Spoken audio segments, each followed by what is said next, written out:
Hey everyone, we're here for our third series on legacy. So this is the Leaving the Legacy podcast, and today I have with me Jamison Bonds. He's an elder law attorney, someone I actually worked with, and most of what he does is going to be estate planning and then also Medicaid planning. People who are trying to plan for their passing and then also plan for what does long-term care look like. And our jobs tend to intersect a lot whenever we're talking with retiree clients and how to best help them deal with the long-term care situation. So Jameson, if you could please come in and introduce yourself, give us a little bit of information about you, where'd you get started, and how do you help people, and just a little bit about what you do. Sure, Brad. Thanks for having us today. Yeah, like Brad said, my name's Jamison Bonds, and I'm a VA accredited attorney here in Arkansas. And we actually have two different offices, one up in Fort Smith and then one in Conway. The firm's called Providence Estate and Elder Law. Um, but what we do, Brad hit the nail on the head. We really, for 14 years, help people with two different problems. One is making sure when people pass away or get sick, they don't leave a mess behind for their family. We want to avoid probate and minimize taxes and cut down on the risk of having family arguments and that kind of thing. And then the other half of what we do is people that are looking ahead at assisted living or in-home care or nursing home care. We know how to legally maneuver their assets in a way where the government's okay with it to help them qualify for benefits to help cover their care costs without them growing broke in the meantime. And a lot of what we do overlaps with what you guys do. And depending on the type of client, what type of wealth they have, or where their money is, or where their assets are, a lot of times our firm can take care of it in a good way, but sometimes we can't. And we rely on people, your team, to help those clients out. So it's pretty cool. I originally worked in basic litigation stuff, criminal and child custody and divorce right out of law school in 2010. And I hated being a lawyer because I felt like I was tearing families apart. I never felt like I was really proficient and good at anything because we were doing so many different things. But then I ended up to the point where I wanted to quit being a lawyer. I hated it that bad. My mom and dad talked to me and they're like, before you totally give up on the education that just took you 8 years to get, they're like, what did you love doing in law school? And it was wills and trusts. And I was getting close with a girl I was dating at the time that lived up in Northwest Arkansas. And they're like, go find someone that just does that area of law and see if you like law then. And so that's what I did. I sent out a bunch of unsolicited letters throughout the mail to people that were specialists in that area. And Todd Watley, who's like the godfather of elder law in the state, went and played golf with me one afternoon. And he said, yeah, half of what we do is wills and trusts. And the other half of what we do is long-term care planning and Medicaid planning. I never even heard the term elder law before that. And it didn't sound exciting to like work with an agency like that, but I went for it. And now like I couldn't be happier. He was the best mentor I could have hoped for, the best teacher that taught me for 10 years. And like 4 out of 5 days a week, I really love what I do. And one day a week, I don't. I truly enjoy it. And now I feel like families are genuinely excited to come and find us because we're able to save people money and protect the family harmony and make sure the families get along. And when they're up against a really tough financial situation, I can't help the emotional side of it, but when it comes to the money side of it, we make life a lot better for people, which feels good at the end of the day. Yeah, absolutely. So first, let's start. Just give us a really kind of 10,000-foot view of what is a will, trust, POA documents. Really, just what's the basic estate plan, and then we can go and work into more complex fields as we go on. Yeah. Yeah. So when you think about estate planning, a basic estate plan that anybody needs, I really, in my brain, kind of break it down into two categories. One is making sure when you pass away, things go smoothly.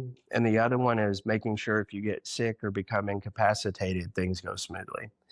And so for all families, anybody over the age of 18, you need a good set of powers of attorney. And you've heard of powers of attorney before a million times.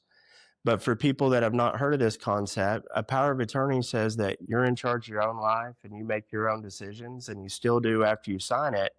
But if you become sick, you get dementia later in life, or you're in a car accident, or you're just feeble and can't take care of things, you appoint someone that you love and trust who can step in your shoes and take care of things for you. And there's different types of power of attorneys, but when we do it, we want one that covers business transactions. I call it a durable power of attorney for finance. It says if I can't do my own tax returns or talk to my utility companies or do my banking, Brad, you're the one that can step in and take care of that for me. And then we do a healthcare power of attorney, and that's pretty self explanatory. I talk to my own physicians and nurses, but if I get sick and can't do it, I designate a loved one who can step in and do that for me.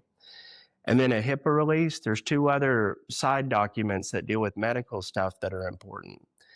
HIPAA release, when you go to the doctor's office and they have you fill out a form that says, like, in an emergency, you're allowed to talk to these people.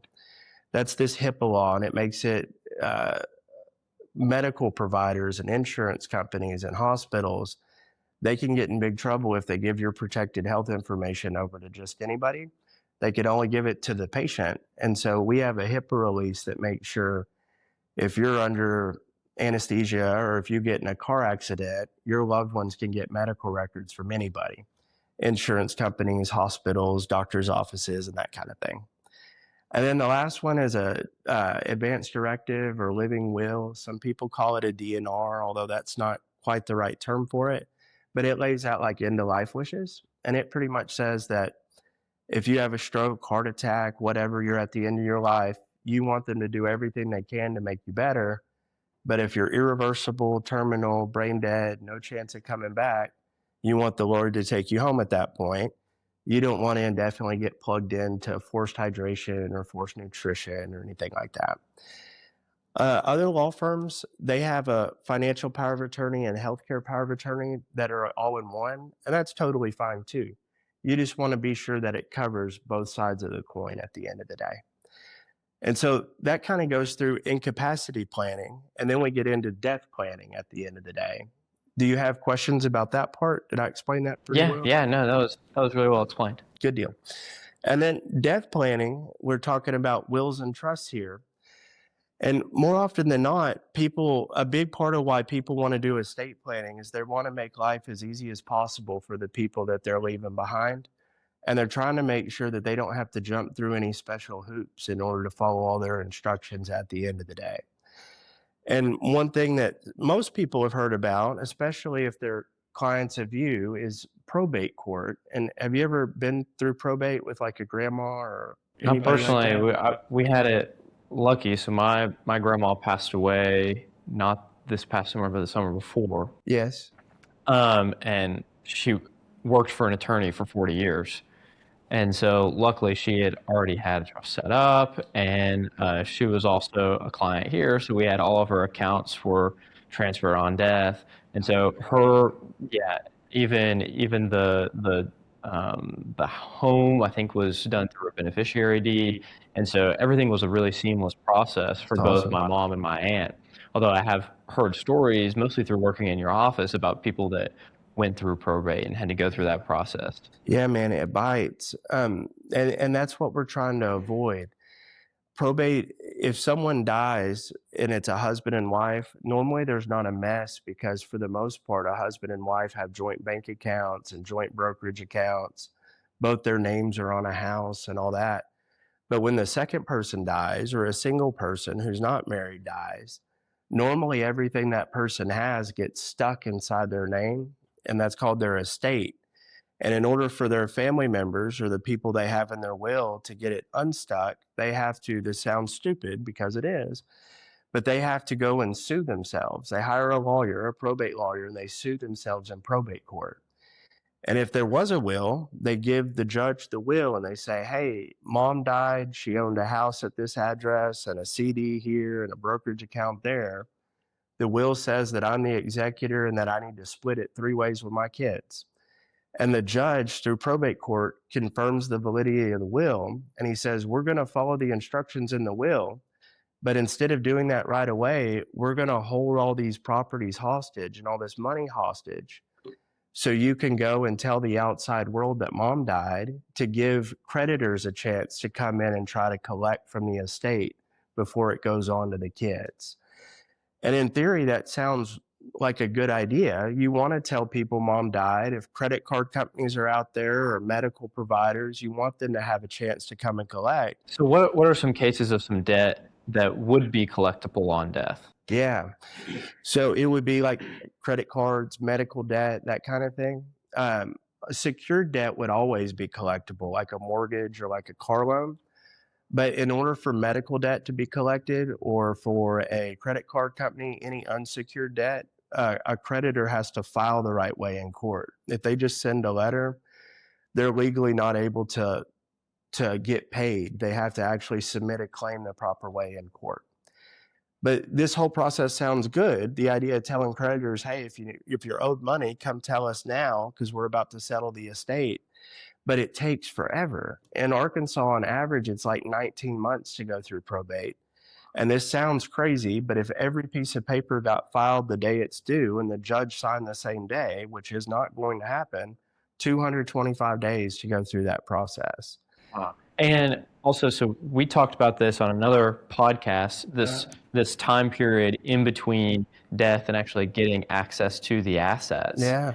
So say you're one of the beneficiaries and you want to make sure that this house gets taken care of. Yes. Keep the electric bills, the water bills, gas, everything running. Yeah.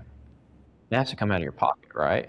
Yeah, for a period of time, for sure. If people don't have a plan in place, you can't even file for probate till someone's been dead for 45 days. And so for at least a month and a half, they're sitting there trying to take care of it out of their own pocket. But then once you can file, it takes 2 or 3 weeks for the lawyers to write up the pleadings and for the judge to give a person letters testamentary. That's what lets them act as the executor, where they would have access to a person's account where they could start paying bills out of it. So yeah, there would be a gap if they don't have some sort of plan in place where the family's trying to pull together to keep bills paid and that kind of thing. And that's okay for a lot of families, but sometimes people die with a mortgage, and having an extra $2,000 payment on top of all that, it's a lot to try to get through for somebody. And so most people don't want to deal with that. They don't want their kids to have to wait around a year and a half for probate. And a will, unfortunately, doesn't shorten it at all. It doesn't avoid probate and it doesn't shorten it. It's just kind of like a roadmap for the judge to know who you wanted to receive your stuff when you die and who you wanted responsible for having the executor role, the one who does all the business on behalf of the estate. And so what a lot of people do instead of a will is they set up a basic trust, or a revocable living trust is what it's called. And it's like a will. It says whenever you die, here's the people you want to leave things to. But unlike a will, it skips probate altogether. And the reason that is, with the will, whenever the person dies, all their assets are in the individual's name. But with a trust, the individual doesn't own the assets. This trust owns their bank account. The trust owns a brokerage account. The trust owns the home. And so when they die, nothing's stuck in their name. The trust is still alive and it still owns these assets. And inside that trust, the parent who created it says, I give the keys to the briefcase or to the trust to my kid, where they can unlock it and distribute the contents according to their wishes that are inside that trust. Okay, good. Something to note from, so Jamison's and our experiences are a little bit different in that so we kind of handle the back end of the work, right? So after someone passes, what that process looks for us. And so I will say that there is still a small time period where accounts have to be re-registered. There might have to be a recertification of the trust if it's named in a joint naming versus it's a solo trust, Right. Especially if the revocable trust was in the deceased Social Security number. Yes. So it is there are still some work, but it's definitely a lot easier than going through probate. Right. And I guess that kind of goes to my next question, which would be, at what kind of asset level do you see a trust being necessary? Because there are some things that you can do to avoid probate, especially if you don't have a ton of assets. Yeah. Say you just have a home, bank account, and that's it. You can do a beneficiary deed Yeah. and payable on death. Right. So at what point does it start to get too complicated where you're like, okay, I definitely need a trust to Right. actually get past probate because I have too much just to put into a will and let Yeah. that take care of it. A revocable trust is just one of the ways you can avoid probate. And it's definitely the most thorough way to make sure that I don't know about you, but there's a lot of times that I've made plans in my life and then God makes other plans and things don't go the way that I'm anticipating. And a trust makes sure that if life doesn't turn out the way you're expecting it to, your kid's outliving you, your kid's not going through a divorce, your kid's not getting sued, your kid's not going through bankruptcy or having creditors, you're not leaving things to underage kids. They're going to be grown by the time you pass away. You can not have a trust, have PODs or TODs on bank accounts. You don't need a lawyer for that. You just walk into your local bank branch and tell them you want to name a beneficiary on the account. They'll have you sign a little form, and then that account will immediately pass to that beneficiary if they're alive at your death. Same thing. Any good advisor, which not all of them are good, unfortunately, if they set up IRAs for people, retirement accounts, or brokerage accounts, or life insurance policies, normally you're getting with clients and making sure their beneficiary designations are right. So when they die, those accounts transfer at death to the right people. Yeah, that's the importance of an annual review. Yes. So, one of the things that should be going over every year, or at least every so often as you meet, is these are your beneficiaries. Are they still correct? Have the relationships with these people changed? That's right. Are they still alive? Yeah. Unfortunately, there are times where kids predecease the parents. Yeah. Or the spouse, which was the primary beneficiary, has passed away. Yeah. Having contingent beneficiaries is always a good idea on the accounts, just in case both you and the primary beneficiary pass at the same time. Yeah, that's exactly right. And then there's beneficiary deeds. It's like a beneficiary designation on a bank account, but for a house that says, I'm the owner till I die, but when I die, it immediately conveys to my son or whoever it goes to. And that can work out really good. And it's not so much a dollar threshold that makes a trust necessary. And normally, I would think someone could have a home and a couple $100,000, and that would be appropriate for a trust if I had to pick a dollar. But it really comes into their family dynamics and who it is they're leaving money to and what type of assets they own. Is it retirement accounts or is it cash? Is it a lot of real estate? What kind of percentage do we want everything to go to one kid? Do we want things split up equally or unequally? Um, and also, how concerned are they about making contingency plans? On a brokerage account, you could put a contingent beneficiary on it, correct? Mm-hmm. So the first one dies, it goes to the next. On bank accounts, I've never seen a financial institution in town, a bank account, have a contingent beneficiary for a checking account. They can list a death beneficiary, but not a contingent one that I've seen. I've never seen it ever. And so it's really common for life insurance and investment planners to have contingencies, but it's strange to have on bank accounts. But things can go awry. And Brad's right. Having the follow-up meetings to make sure these are all up to speed are good. We had a client that we've been working with since 2018, and it was an elderly lady that lived out in Waldron. And by the time the family had come to see us to get her estate plan in order, she had pretty bad dementia, and she was also pretty strong-willed and ornery. And she would never sign a power of attorney back when she was in good shape. And by the time we visited with her, it was long past her being able to sign a power of attorney because her mental health was too bad.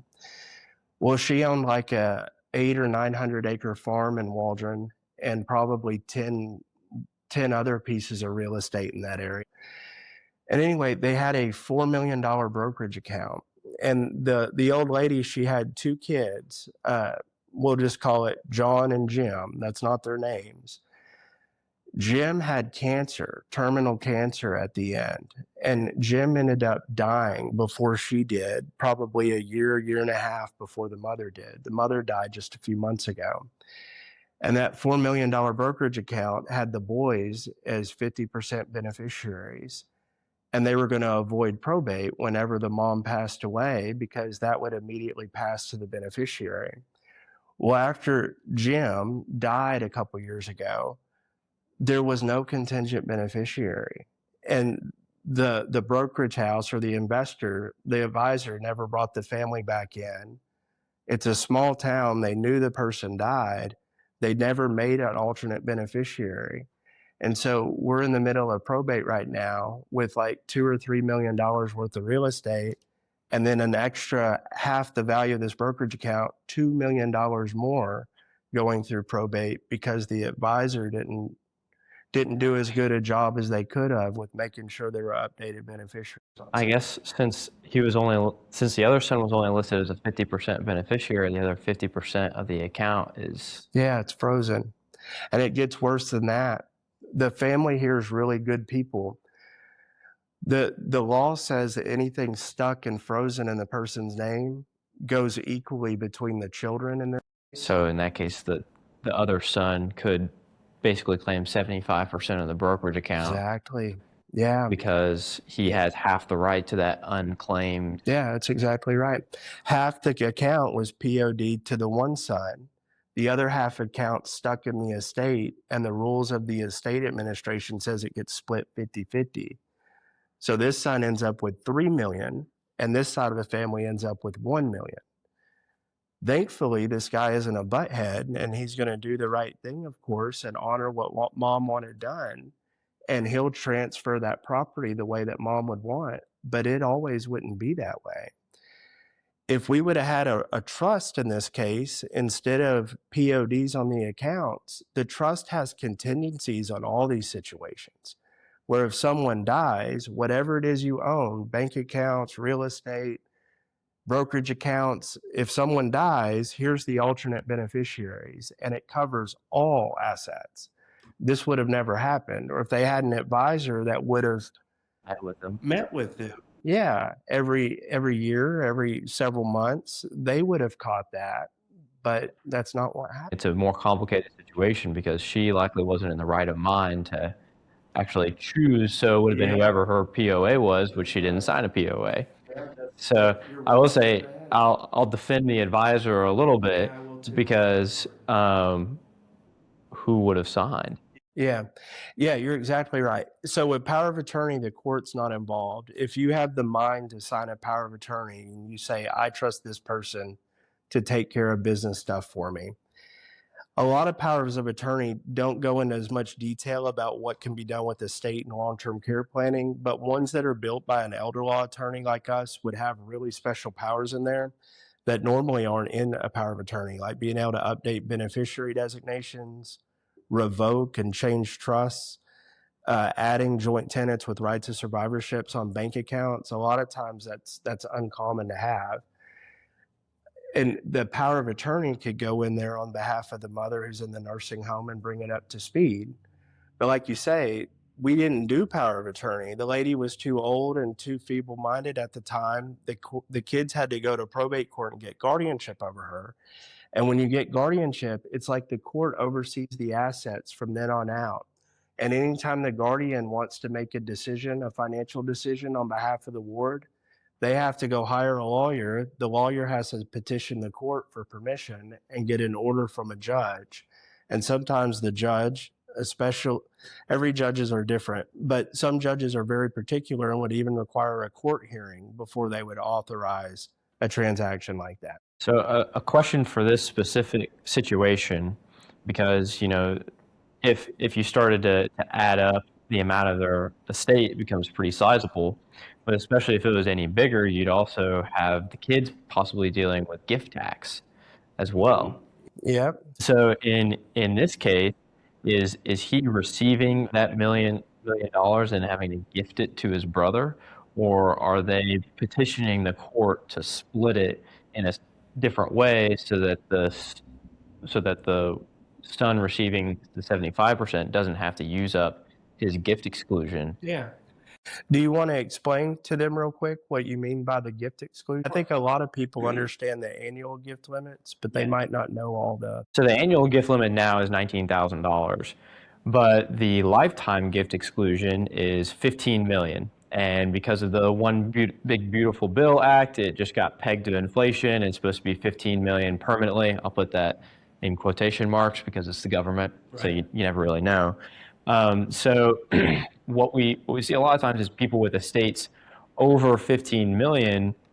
We want to really be careful with how we're using that gift exclusion, and the gift and estate tax exclusion are one and the same.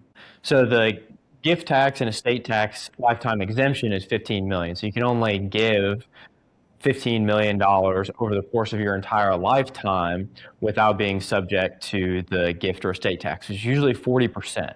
So it's pretty steep. And so if someone has a large estate, we want to use that really, really carefully. So this is one of those situations where, say, the son had a relatively good chance at actually meeting or exceeding the lifetime exemption. And so if he has to use $1 million of his exemption just to give back to his brother, and he wasn't supposed to inherit it in the same way, it means that whenever he passes, or if he wants to gift more money to his kids, brothers, or whoever, he has less ability to do that without having to pay a gift tax than he would have otherwise had.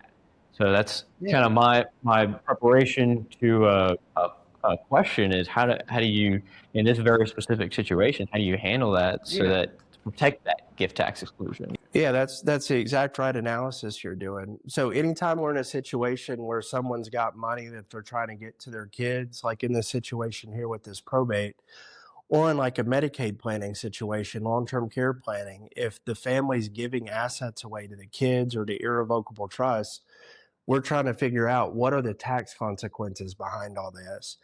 There's income tax consequences, capital gains tax consequences, gift and inheritance tax consequences, and we're not CPAs, but people like us understand how it all works to the extent that we could estimate it, and we can tell them go talk to a CPA to get this firmed up. But anyway, anytime you make a gift, so if the person inherited $3 million, was about to give away $1 million to the other side of the family, anytime a gift is involved, we look to see whether or not gift tax is owed. The person that receives the gift never owes tax to receive a gift, whether it's $1,000 or $1 million. You always look to see if the person who made the gift owes gift tax, like Brad was saying. And most people understand that you can give away the annual exclusion and you don't even have to report it. How much is 19,000. 19,000 per person per year. You don't even have to report. If you're married, it's double that. You can split the gift. That's right. That's exactly right. And then you can give to like your kid and their spouse. Yeah, that's per person. So I mean, it gets pretty good, especially if you're trying to get money out of an estate. Absolutely. You can give 19,000 to each kid, and if you're married, you can give, what is that, 38,000. Yeah. You can just kind of get that and start getting money out of your estate and giving to the people that you wanted to inherit the money. That's right. Grandkids, spouses, any per person. So yeah, you can really go to town. But then there's this lesser known exemption called the lifetime exemption. Arkansas does not have gift tax and it does not have inheritance tax. But federally, you're allowed to give away, like you were saying, almost $15 million over the course of your lifetime and not owe gift tax. You're technically supposed to report it to the IRS so they can dock it against the $15 million. So if he gave away $1 million, they would report it to the IRS, never owe taxes, but instead of him being able to give 15 away now, they lower it and he can only give 14 away now. But per person, it's double for a spouse situation. Yeah. So each, as long as you file the DSU upon death, so that is a deceased spouse unused exemption. Yeah. And so as long as you file that, whenever the spouse dies, you can use up their unused exemption. So each person has 15 million. So you would be able to have 30 million within your exemption world. And just make sure that, if you get remarried, you can't go back and claim your deceased spouse unused exemption. You have to now take on whatever your new partner's is. Oh, that's good to know. So it's you want to be really careful. It's if you're a high net worth individual, you're talking about somewhere between 15 to 30 million plus. You need to be careful about whenever a spouse dies and what you're doing and handling that, and talking to estate planning attorneys, advisors, and CPAs and your team becomes really important, because what may not seem like a big deal, even just something like getting married, if you're getting married to someone as equally as well off as you, well, you probably could have saved yourself quite a bit of taxes had you just filed a simple form. That's interesting. Yeah, I didn't know that. So yeah, that's a good point. So yeah, they would have to report it. But in this case here, we are going to do it this other way. Brad said, are we going to file something in court that pretty much gives up this person's right to this million and has the court directly give it to these people? Or are we going to receive the 3 million, then after it's settled, gift the $1 million to the side of the family? And we are going to do a disclaimer. We're going to have either a family settlement agreement or a disclaimer written up that we're going to ask the court to approve, where the family's just going to sign affidavits that says, here's what we think mom actually wanted done in this situation, and we want to do the right thing. So we would like to give up our right to receive this half of this account and instead have it passed to Jim's side in this case. Yeah, you're dealing with a good family. It takes a lot to see an additional $1 million and be willing to sign it away. They're awesome, man. And there's a bunch of real estate that the grandma of a lot of these grandkids has bought up properties. And even though the grandma didn't have a will or a trust that said these properties go where they're supposed to, our people that are handling the estate as the executor, they're not going to contest any of that. They're going to sign disclaimers over and make sure all the property goes where it's supposed to at the end of the day. So yeah, we're blessed. Where I truly believe 49 out of 50 families we get to work with are actually like salt of the earth, good people. And that is not uncommon for most of our clients, magically, or because God puts the right people in front of us.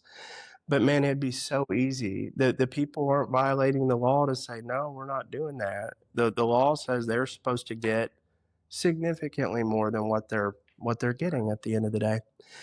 And then this hiccup here, I don't know why the elderly lady wouldn't have named contingent beneficiaries way back when she named the original ones, but she didn't.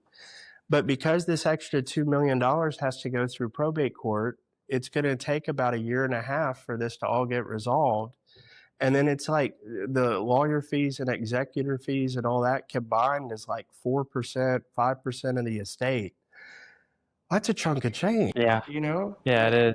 That's an extra, what is that? 1% of 2 million is 20,000. And so, yeah, $40,000 to $80,000 extra cost to administer this estate had they just named contingent beneficiaries on it. Pretty wild. Yeah. Yeah, that is pretty crazy. Yeah, it is. And that's the thing. Back to your question, you'd asked me, at what threshold do we want to have a trust? We always go in the very first thing when people come in and sit down with us for a strategy session to talk about estate planning and learn what options they have. We ask them to fill out a questionnaire showing us where they own real estate and where they bank and where their investments are and what type. Is it an after-tax investment or pre-tax or whatever? Because a lot of times it leads us to forks in the road to figure out, is a trust needed, or can we do it without? But then when we sit down, I'm going into detail about what their family situation looks like, probably like you. Very first thing I talk about is I'll say, this form says you've got 3 kids. Do they get along okay? And I want to know what the family dynamic's like, and if the kids get along, can sit in the same room. Are the kids all level-headed? Are they decent with money? How are the spouses? If we've got 3 kids and all 3 are married, are all the spouses people you love or hate? I won't tell anybody. And I want to understand the family dynamic. And then I'll say, are any of the 3 people going through a car accident lawsuit or a divorce, a bankruptcy or anything like that, to figure out if there's any other friction? And then, are any of them family members on disability, or might they go on disability in the short future? Because all that impacts whether or not a trust is needed. Who else might you provide for? Well, I come to find out they have kids, but they also want to provide for some grandkids. We get the information about their children and their kids' ages because if we're making gifts to underage kids, we can't do that without a trust. We can't we can't give a 10-year-old a $10,000 CD. And so a lot of the family situation is highly relevant to figure out if a trust makes sense for the family or not. And then percentages. If you've got a really simple case where it's two kids, they're both level-headed, they both get along, no legal issues, and you just want everything to get split equally, that's a picture perfect case where you might not need a trust. You just leave them as POD on things and on the house. But anytime people want to do unequal distributions, it's very difficult to do that without a trust. You can't do it with real estate without a trust. And then when it comes to your type of investments that you're helping people with, you could do percentages, but you can't do that at bank accounts and CDs and vehicles and that kind of. I've also heard that, especially if it's like almost obviously that one person is being favored over the other, and it's a will, that sometimes the judge might basically throw the will out. Yeah, sometimes. So sometimes another consideration people have is they want to make sure that what they want to happen will happen and that no one can screw it up. I feel like a lot of families have one crazy person in the family. I know I do. I'm it. No. But a lot of they don't want the one black sheep in the family to come in and derail things and say, I wasn't supposed to get a third. I was supposed to get it all, and try to challenge the will or trust.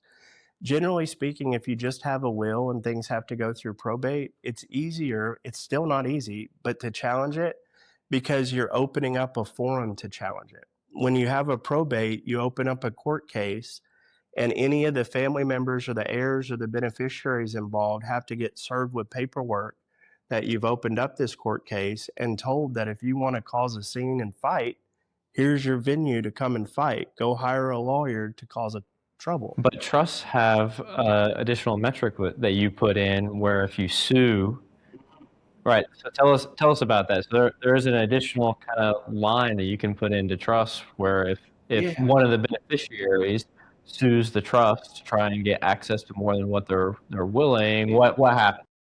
Yeah. You can have in your estate plan documents a no contest clause, and it pretty much says that if anybody who's left money in a trust or will or whatever ever tries to dispute the validity of the trust or challenge what you've done, that they get disinherited essentially. If they say, no, mom, I shouldn't have got a third, I need it all, they get cut out entirely.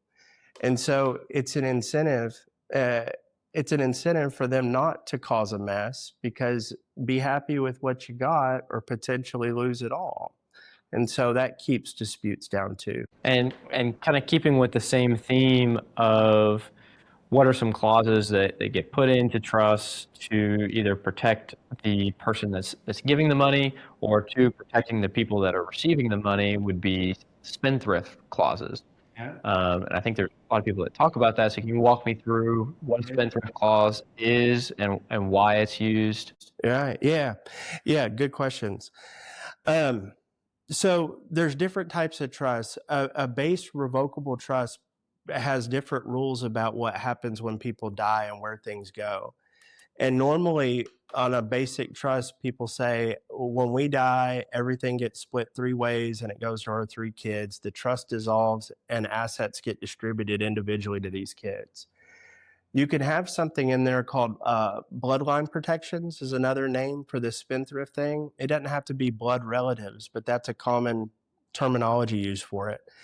But you can say instead of the trust dissolving when people die, when someone dies, it can turn into a baby trust for your first child, a baby trust for the next child, and a baby trust for the third child.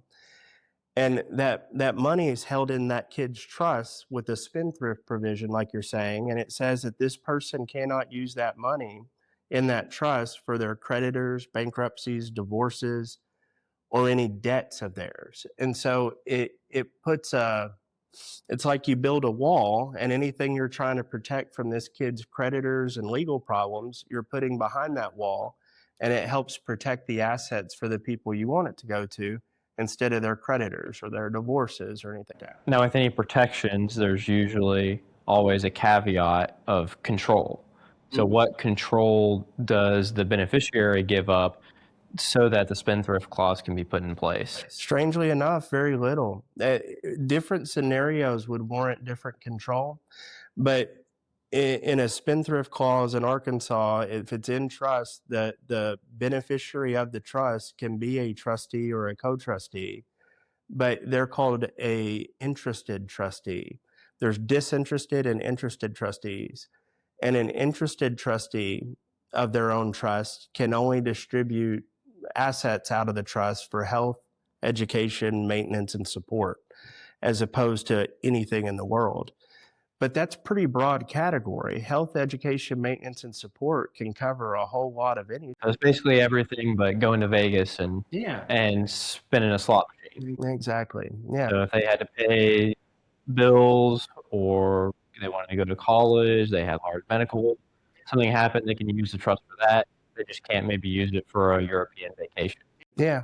And maintenance, living expenses, car loans, or buy a new car, put a down payment on a house, or support could fall in those categories with taking care of the household and that kind of thing. But yeah, no lavish expenses like that.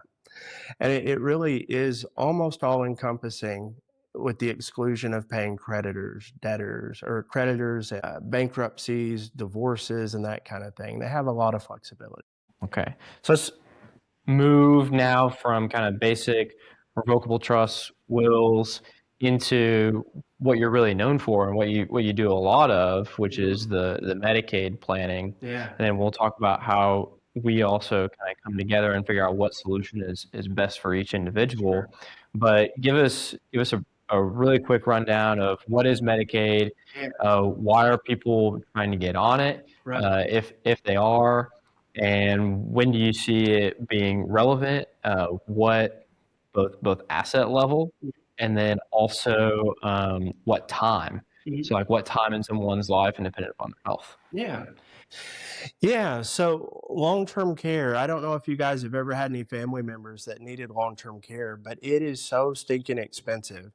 And most people save and invest all their lives, and they have a nest egg, and they plan for everything. They've gone to a state lawyer to make sure when they die, things go smoothly. They've invested their money with an advisor that's helped them build their wealth.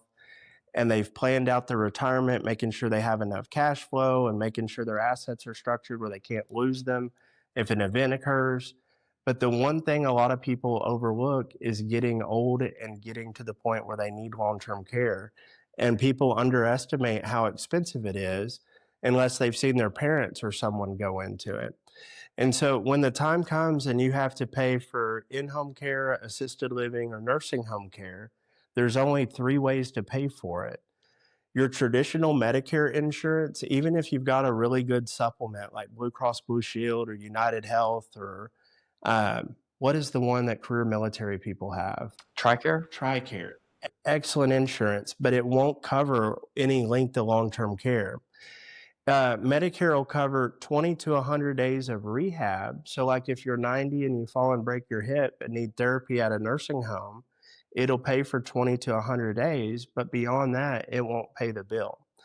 And so the 3 ways to get help paying for care is first is you could have some sort of private insurance, either like a private long-term care insurance policy, or now you guys offer like whole life policies that have a long-term care rider and some other products. Yeah, we do the whole life and then also the annuity, depending upon how somebody wants to pay for the policy. Perfect. I want to circle back to that in just a second after I cover the 3 here, if that's okay. And then the second way, so a lot of people, this is a good option, but unless you're about tell me if I'm wrong, but about 60 or 65 years old and in relatively good health, this gets exponentially more expensive You can to do it. self-insure. You can do it at 70, but the longer you wait, the more expensive it's going to be, and the more assets need to be available to pay for those. And Okay. then also, at that point, most people have been retired for 5 years, so their assets have started, at least to some extent, depleting. Uh-huh. And so it's a lot harder to move an asset around whenever you're already taking income from it. Now, there are some cases where they're not taking it. They save up all the money and they don't really spend the money. Right. And so it's actually a really easy, we just move from one place and we put it into a product, and there you go, there's your long-term care. That's awesome. But it So depends on the situation. this situation here about self-insuring, uh, you can't wait till you're 95 years old and in a nursing home to go self-insure because you can't pass the underwriting to go get coverage. And so 60, 70, mid 70s, that's the time to go figure out this is a good fit with someone. Is that right? Ideally would be 60 to 65. Okay. I would say as late as 70 to 72. There are still solutions, but they start to get sparser. Good. Okay. So for the pre-planners, that's a good option. And a lot of times people's makeup of their assets, whether it's real estate or qualified money like retirement accounts, uh, sometimes that's their only option. I'll get into that here in a little bit. Second way to pay for care is you pay for it out of pocket, but it's expensive. Do you know what a nursing home costs now? 10,000 a month. Yeah. Every year, the government prints out the average cost of nursing home care in each state. And last year in Arkansas, which is a little undervalued, it was $88.34 a month. 9,200 is really typical, and it goes up much quicker than inflation rates. And so, man, even if you've got seven, eight, $900,000 or more, well, no one wants to bleed out at $100 or $120,000 a year indefinitely. They want to do something to fix it up. And so the third way to get help paying for in-home care, assisted or nursing home care is to pre-plan for Medicaid. And Medicaid's a government benefit. It's a federal program administered by the state that helps people cover long-term care costs and senior care costs. But the rub is Medicaid has all these asset limits and income limits and gifting restrictions and that kind of stuff, which I'm happy to get into. But what else? What else would be beneficial to add about the insurance side? Can we ask some questions Yeah, about that? yeah, absolutely. Okay. So the best case scenario is, so there are really two biggest options Okay. as we see most people using, because so the original long-term care insurance, which came out a couple decades ago, a lot of people don't really use those as often now. Most of it was because they're use it or lose it policies, very similar to like your car insurance. If you don't have a wreck, you're not using your car insurance. Yeah. Or term life insurance. If you don't if you don't pass in the term provided, then the money that you spend on the policy goes to nowhere. You spent for insurance for that time, it didn't happen. The other thing about these policies is they got exponentially more expensive as people actually reached the age that they would use the policy. A lot of it was pricing issues with the companies. They severely underestimated the cost of long-term care and the amount of inflation that is impacted by long-term care. So long-term care rates raise by somewhere between 5 to 7% every year, whereas typical inflation is somewhere between 2 and 3. So you're talking about double or triple the rate of inflation Yeah. for long-term care versus your typical living expenses. And so insurance companies really underestimated this cost. And so those traditional long-term care policies have kind of gone by the wayside because they became really expensive. That's what I always see too. A lot of people who come in at a retirement age, it doesn't make sense after you talk to them. But like their parents, those policies were awesome. Some of these people that are 90 years old had a policy where the premiums were small and it like paid unlimited amount Right. with a really small, what is the little window? Elimination period. Yeah, a really small elimination period, covered an unlimited amount of care and a really good amount, and they're just not as good anymore from what we've seen. Because it's expensive. Yeah. And insurance companies, whenever they put the products out, they underestimated what percent of people would actually go into long-term care facilities. It is much higher than they anticipated. And people's longevity is a lot longer. Exactly. People lived longer and they needed specialized care for longer as well. Right. So instead, what we found is there's two products that we see for long-term care that are more usable today. These are a lot cooler than long-term care insurance. Yes. And so one of these is a kind of hybrid whole life policy. So it's a permanent life insurance policy that we typically will do over a 10-year pay. So you might pay $10,000 a year for 10 years. And then that will get you an $80,000 death benefit. You'll notice that that's less than the amount that you put in. Right. That's because you're also getting a long-term care benefit. Now, the great thing about the whole life policies is that you put $10,000 in on year one, but you immediately have the long-term care insurance that you're getting and the death benefit. So even though you've only put in $10,000, you have both the benefit of the long-term care and the death benefit. Yeah. So it's really powerful. And if either of those two things happen, also your premium stops. Right. That's cool. Yeah, it's really cool. Now that does change a little bit if you're in a joint whole life policy. Then it could be last to die, in which case both spouses have to die, or you could still be paying premiums while one is in the nursing home, but they're still receiving the benefits. So usually the benefits will outweigh the amount that you're paying in premium.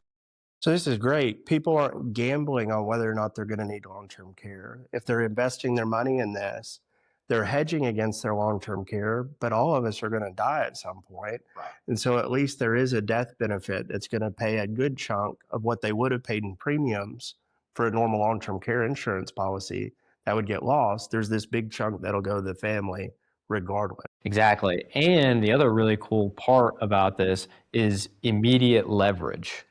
Yeah, that's crazy that it can work immediately. So like a lot of whole life policies don't build cash value for years. Right. Like to have the full benefit of the long-term care rider immediately is sweet. Yes. Yeah. So even like you'll see accelerated care benefit on some whole life policies, it's typically sold to younger individuals. They'll put like a rider on there. And then as the cash value builds, you could use it could be like 60 to 80% of it for long-term care needs later on down the road.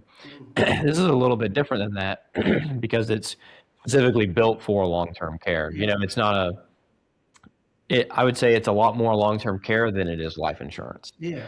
But the life insurance is there if you passed and you didn't need long-term. Yeah, that's right. And then the second product, which we see actually be really useful to people, is the annuity option. Now, also in underwriting, a little nugget of information is that the annuity option is easier to get through underwriting because the insurance company has a lump sum of money at the very beginning. So remember that immediate leverage that I talk about with the whole life policy, you know, you have the long-term care still available on that annuity. The annuity company has the lump sum of money and they'll spend your money first. You know, so as you go into a care facility, say you needed $10,000 a month, well, they're going to say the policy covered 5 of that. They're going to spend your $5,000 a month before they get into the insurer's money. Right. And then whatever is left, if you pass before it reached zero, then your beneficiaries would get whatever's left. That's neat too. Now these annuities don't grow by a lot. It could be 1 or 2%, but you're not buying it for the growth of the policy. You're buying it for the long-term care protection. Yeah. What we see a really easy use is that if somebody already has an annuity and we've noticed that they haven't been touching it, or they have a lump sum of money somewhere that we've noticed that they haven't been withdrawing on for whatever reason, and then it could just be 1 or 250,000, so 100 or 250,000, and we just take that and we move it into this. We go through underwriting, bam, long-term care covered, and you don't ever have to think about it really again. Now, the biggest thing is we want to make sure that you always have enough, especially because of the inflation portion of long-term care being so ridiculously high compared to the cost of everything else. can it be from a retirement account, or does it have to be after tax money, or where can you come up with the money to fund? So the annuity can, the whole life can't. Okay. So there's a potential where you could actually have an annuity funding the whole life policy. But if it's pre-tax money, you have to think that, so say you're paying $10,000 a year for 10 years. Right. That means that you might actually have to pull 12,000 or 13 or 14, depending upon what your tax bracket is, to actually receive the $10,000 a year. Yeah. And it'll jump your taxable income up by an additional $12,000 to $15,000 a year. So you need to be aware of all that. Right. And how that could impact Medicare premium. Right. So you could end up in an IRMA bracket. We just want to be careful. It's about holistically looking at the plan and seeing if that makes sense. A lot of times it is our only option. Yeah. Just because what we'll see a lot of times is just large traditional piles of money. Yeah. People saved in a 401k for a long time, and that's what they have, and they don't really have another option. And so sometimes retirement planning is working with what we have and what's available. Yeah. I've noticed a lot of people that are retirees now, as opposed to the last generation, their parents, a lot of them, at least in my office, are heavy with retirement accounts, IRAs and 401ks and that kind of stuff. There wasn't pensions. Yeah, that's right. That's right. The prior generation had pensions from their companies, and most of their savings is like CDs and savings accounts, a lot of them. A lot of them are really old school that went through the Depression, and that makes sense. We've seen people before that have like a large IRA, but they had prior employers that they built up some smaller 401ks and went on to other places. And so they might have multiple retirement accounts. And would that be a good use if they had one large one, but they had a smaller IRA from an old 401k from an employer?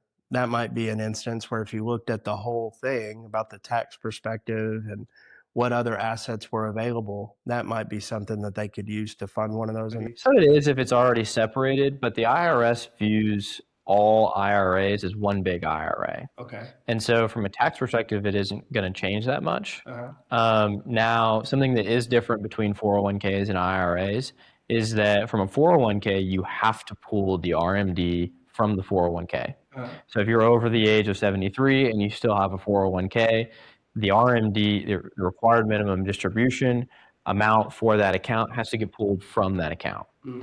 IRAs are different. So, for example, annuities have surrender charges, which makes it a little bit more difficult. And they're also insurance companies, and they take a little bit longer to process things. And so pulling an RMD, especially from a long-term care policy, might not be what we want to do.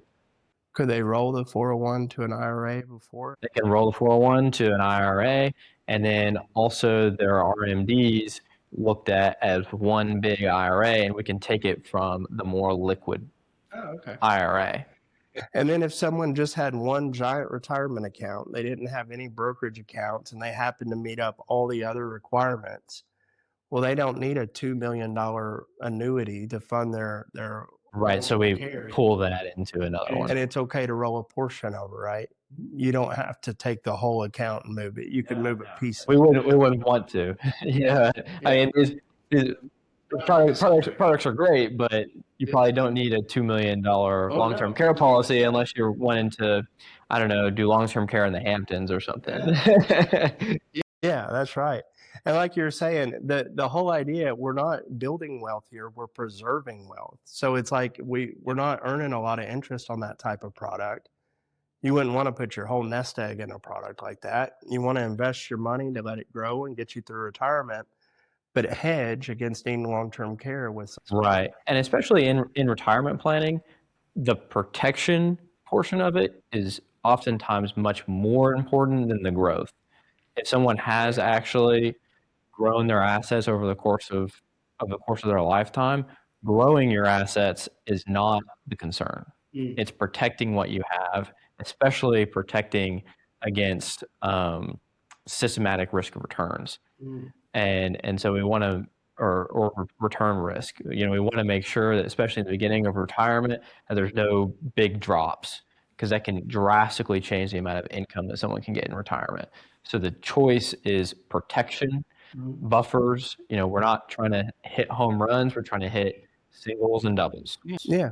Yeah, make sure that they're getting reasonable growth, but no big downside risk. If the market tanks, we don't want them living off half as much retirement money as they thought they were living. Exactly, exactly. And even a 20% drop at the beginning of retirement can make a big change. Yeah, I can imagine it would totally ruin it. It might shorten your ability to fund your retirement for a decade. Yeah, yeah, absolutely. So let's finish real quick on the irrevocable trusts, and then that'll be it for today. Yeah. So the three ways to pay: self-insure, that's possible when you're in your 60s or up to your 70-ish with someone like Brad. If you're old and crap's already hit the fan, you're in the nursing home, unfortunately, you can't get covered for self-insurance. Pay out of pocket, that's fine. If you've got a couple $1,000,000, you can afford it. But if you're a regular middle class American, like a vast majority of us are, and the vast majority of our clients are, even if you've got 8, 9, $1,000,000 saved up, you can't fund it forever. And the third one's Medicaid. And Medicaid is the government benefit that covers care. But like I was telling you, they have all these rules about income and assets and gifts. And if it's okay to go into these trusts, I'm going to lay out the framework on how it works. Medicaid at the beginning, when they see if you can qualify, they don't care about the value of 3 items. They don't care about the house and all the touching land and outbuildings. They don't care about one car, and they don't care if you've ever bought prepaid burial or cremation before. Everything else, including checking accounts, savings accounts, CDs, brokerage accounts, individual stocks, retirement accounts, 401ks, Roth IRAs, cash value on whole life insurance policies, that's all considered assets, countable assets. And they don't care if it's in the husband's name or the wife's name. They don't care whose name it's in, or they don't care if your kids are on it. They treat all other assets, your checking, savings, and retirement accounts and investments, is money in the bank. Back to this house real quick. Even though you're permitted to own a house and be on Medicaid, there's a second rule that comes into play after people die called Medicaid estate recovery. And it says if you were on government help, after the person dies, the government puts a claim on the house, it's sold, and they get reimbursed for all these years they've paid out in someone's care. And so you don't want to go into Medicaid owning a house without talking to someone and planning for that. Because with an elder law attorney, they can fix that. They can make sure in one way or another that house will pass on to your family the way you'd want it. So back to this instance, let's say these people, house, we've got one, $200,000 house or $300,000 house. A car, we've got one, burial's okay. Say we've got $500,000 of assets now. If they're single, or if there's 2 spouses and they both get sick, Medicaid makes you spend all those assets to $2,000. If they're married, the rules are a little bit more generous, but not all the way generous. They take that $500,000 and they split it into 2 columns, and they say the well spouse can keep up to half of the money, and the other half has to get spit down to $2,000.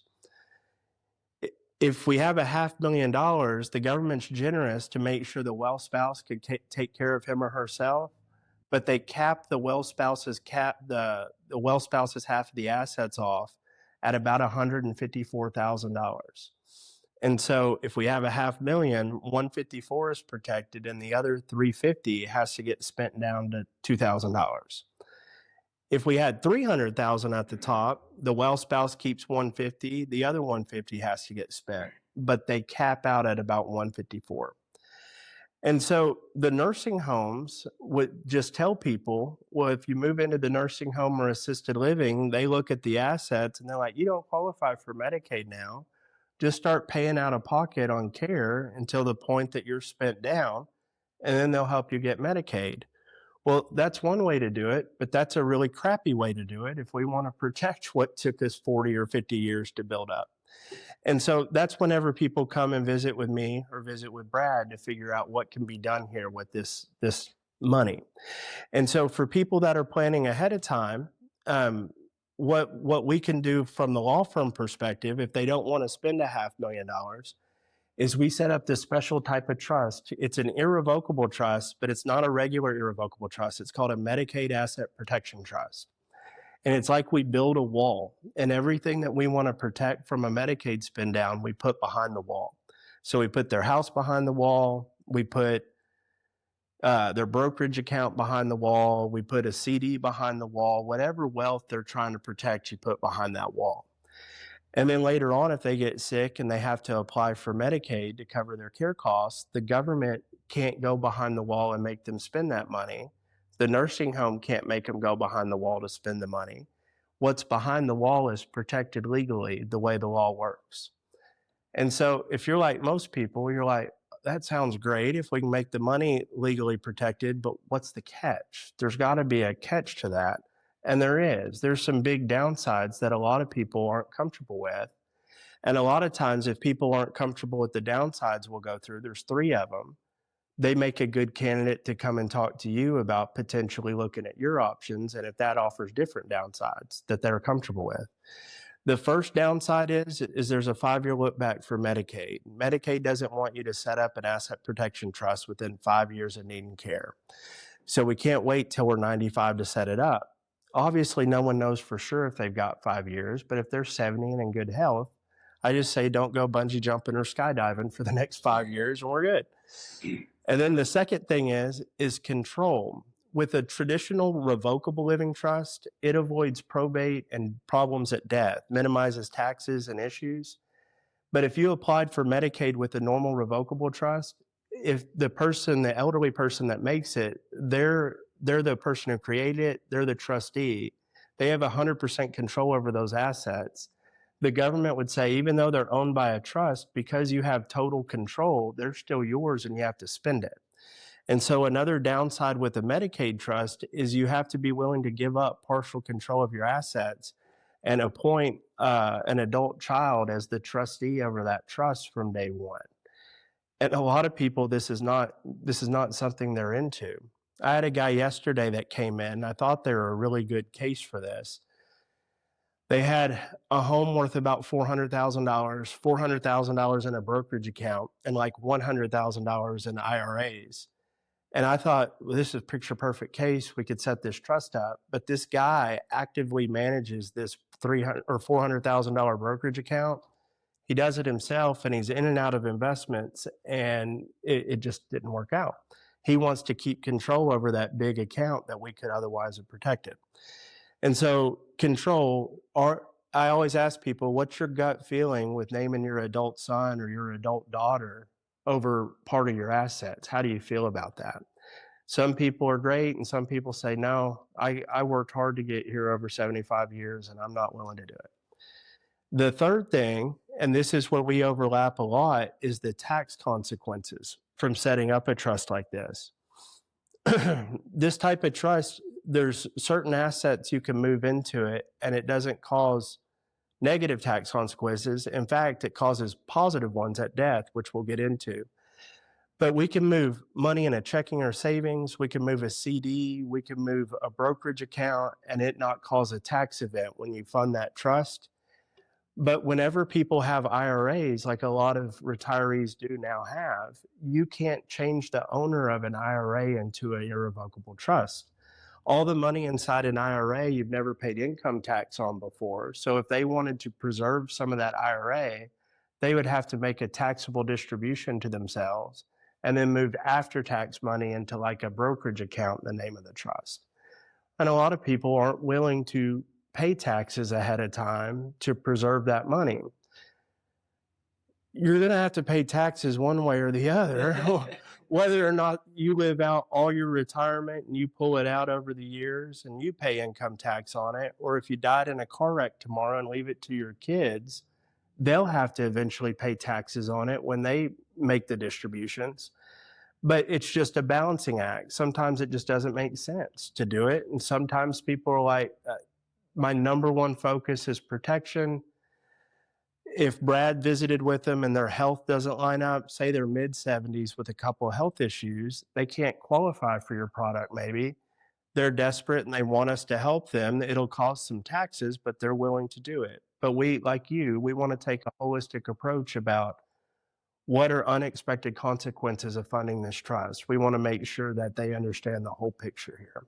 So that's the 3 downsides: 5-year look back, and then the next one is we've got control. Are you open-minded to giving partial control to kids? And the third is tax consequences. If all that to go, you'd set a trust up like this, and this is the most common way that people pre-plan for long-term care. And then the cool thing is, a traditional irrevocable trust, you've made a complete gift to that trust, and whenever you die, it's not included in part of the decedent's estate, and money that goes through that trust doesn't get a step up in tax basis like a revocable trust gets. If I have a brokerage account that I invested $500,000 into, but by the time I died, it's worth 1.5 million, I want with a revocable trust, or I'm sorry, with a traditional irrevocable trust, if you put that in there later on when I die and there's 1.5 million, the kids get it. Their tax basis is $500,000, and when they liquidate the securities, they owe the difference in taxes. It's worth $1.5 million now. There's $1 million of capital gains tax to pay. There's these rules built into this special type of trust, which makes it still part of the decedent's estate. They have a limited power of appointment, meaning that they can change who the ultimate beneficiaries are inside the trust, which makes it an incomplete gift for estate tax purposes. And so it does get a step up in tax basis. Whenever the person dies, if they had a $500,000 brokerage that's now worth $1.5 million, it goes to the kids cash it. Their basis is what it's worth at death, $1.5 million. They liquidate it, it's worth $1.5 million. We don't owe capital gains tax. And correct me if I'm wrong, but these specific types of trusts also don't fall under the compressed estate tax brackets. What do you mean by the compressed estate tax? So trusts and estates have compressed tax brackets where the highest marginal tax bracket starts at like 13 or 15,000 versus. Yeah. A lot of you want to make sure that when the person who creates the trust is alive, if they have investments in this trust and it's kicking off income, either interest or they have rental property or whatever, how's that taxed? We don't want to be taxed at the trust level because you get up into the 37% bracket with like that. Yeah, what is it, $15,000 or something? I have here. This was 2025. But it's right 15,650. Insane. So normally you'd have to have several hundreds of thousands of dollars to get to that tax bracket. But with the trust tax bracket, $15,000 are at the top tax bracket. This is a grantor trust where any income earned by the trust assets gets K1 to the grantor during their lifetime. And so it's not taxed at the trust tax rates, but it's taxed at the tax rate of the client, of the retiree, of the person who set the thing up. And a lot of irrevocable trusts are set up to K1 it out to the beneficiaries, but a lot of times the beneficiaries are young professionals that are still working in a higher income tax bracket, and that's less advantageous than to have it passed to the grantor who's retired living off Social Security or something like that. And so it works out really good. Yeah, absolutely. No, that's exciting stuff. But I know you got to run, so we're gonna finish here. But thanks for tuning in, and thank you, Jamison, for coming on. This was this was a lot of fun. And I'd highly encourage you guys, if you're interested in protecting your assets, I would get with your financial advisor, someone like Brad, to talk about these. But also try to pull in a true elder law attorney. There's a lot of estate planning attorneys out there that focus on what happens at death and incapacity, but you're wanting to find an elder law attorney who really understands Medicaid planning. And if you take notes of this video and start asking some questions of your advisor or of the lawyer that you visit with, and they look at you like a deer in the headlights, find a different lawyer and a different advisor to ask some questions of. But it's really a matter of looking at how your family is situated, what type of assets you have, and what you're willing to accept as downsides and what you're not. And between two people that work good together, they'll make sure you don't go broke paying on care. They're going to make sure that all these years that you've saved up this money, you're going to be able to pass it down to your family the way you want, take care of you and your spouse the way you want, and make sure that you're not going to spend hundreds of thousands of dollars one day the legal way and in a way you're comfortable with. So guys, we appreciate you visiting with us, and thank you for having us. Yeah, absolutely.